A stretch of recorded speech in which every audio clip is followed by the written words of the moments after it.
Assalamualaikum warahmatullahi wabarakatuh. Perkenalkan, saya Rifatul Jannah dari 12 IPA 2 dan teman saya yang ada di samping, saya Sinta Iklani Asyisyam. Di sini kami akan menceritakan novel yang berjudul Samantha yang diterbitkan oleh Risa Saraswati. Dan kami juga akan menjelaskan bagian-bagian dari unsur intrinsik dan ekstrinsik beserta sinopsis dari novel tersebut. Yang pertama, di sini kami akan menjelaskan unsur intrinsik. Nah, unsur intrinsik dalam novel itu ada 7. Yang pertama ada tema, yang kedua ada penokohan, yang ketiga ada alur, yang keempat ada gaya bahasa, yang kelima ada latar, keenam sudut pandang, dan yang ketujuh amanat. Di sini saya akan menyebutkan unsur intrinsik dari novel tersebut. Yang pertama ada tokoh. Tokohnya ada Risa, Samantha Dewi, Rasmini atau Rumi, Baron, dan Hannah Dewi. Nah, kemudian ada penokohan dari tokoh tersebut. Yang pertama ada Risa. Risa adalah seorang wanita yang memiliki keistimewaan. Ia bisa melihat serta berkomunikasi dengan makhluk-makhluk tak kasat mata. Kedua, ada Samantha Dewi. Ia adalah sosok arwah anak perempuan Belanda. Kemudian yang ketiga ada Rasmini atau Rumi. Rumi adalah wanita pribumi pengasuh Samantha kecil. Kemudian yang keempat ada Baron dan Hannah Dewi. Keduanya adalah orang tua Samantha. Kemudian unsur intrinsik yang kedua adalah alur. Nah, alur dari kisah Samantha ini adalah alur campuran.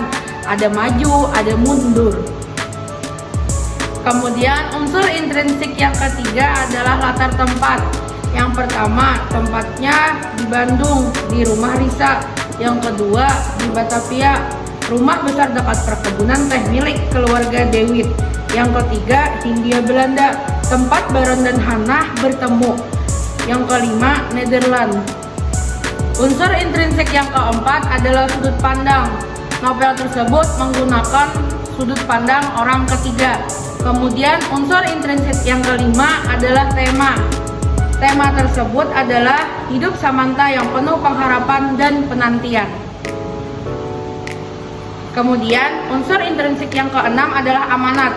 Amanat dari kisah tersebut adalah yang pertama, percayalah kepada Tuhan. Sesulit dan semenderita apapun hidup kita, Tuhan selalu memiliki rencana terbaik di baliknya. Yang kedua, jadilah orang yang selalu memegang kata-kata, jadilah orang yang selalu memiliki tanggung jawab besar. Yang ketiga, selalu maafkan kesalahan orang lain. Yang keempat, mengikhlaskan kejadian menyedihkan lalu untuk membuat kejadian menyenangkan di masa depan.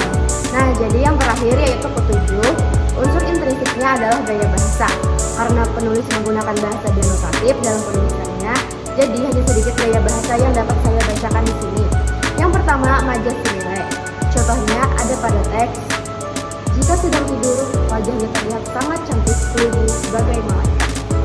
Kemudian yang kedua ada hiperbola. Contohnya, hidungnya sangat lancip. Yang ketiga, personifikasi. Contohnya, pandangannya menerawang menembus langit siang itu, yang tampak cerah tanpa awan hitam. Yang kedua ada unsur ekstrinsik. Unsur ekstrinsik ada biografi dan latar belakang penulis. Penulis dari buku Samantha ini adalah Risa Saraswati. Risa Saraswati lahir di Bandung 24 Februari tahun 1985. Selain menjadi penulis dan vokalis sebuah band, Risa juga tercatat sebagai PNS di Dinas Kebudayaan dan Pariwisata Kota Bandung. Anak pertama dari pasangan Imam Sumantri dan Eli Rawilah ini menekuni bidang seni dengan cukup serius. Pada 2011, dia mulai tergerak untuk membukukan tulisan-tulisan yang biasanya dituangkan dalam blog.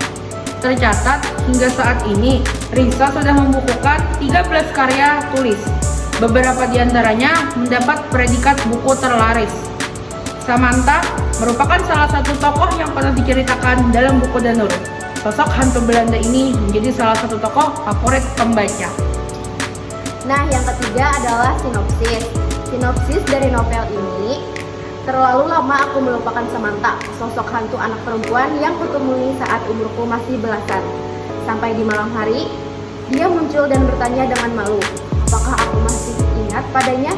Seketika, aku ingat janjiku pada anak cantik bersorot mata sedih dan kesetiaan itu untuk sering mengunjunginya dan mengajak sahabat-sahabatku. Aku benar-benar ceroboh telah melupakannya. Namun, Samantha tak marah kepadaku. Dia bilang, aku selalu terkesan dengan pertemuan kita. Kau juga kuanggap salah satu teman baikku. Dan yang terpenting sekarang kau ingat aku bukan? Kini pukul 2 dini hari, kedua tanganku resah. Tak sabar membuka laptop. Aku akan membiarkan jari-jari ini menulis banyak kata. Samantha, berceritalah kepadaku. Izinkan aku menyelam ke dalamnya. Agar aku mengerti bagaimana sulitnya menjadi dirimu. Keinginanku hanya satu, membuatmu tak lagi kesepian. Sekian dari kami, mohon maaf jika ada kesalahan, semoga bermanfaat.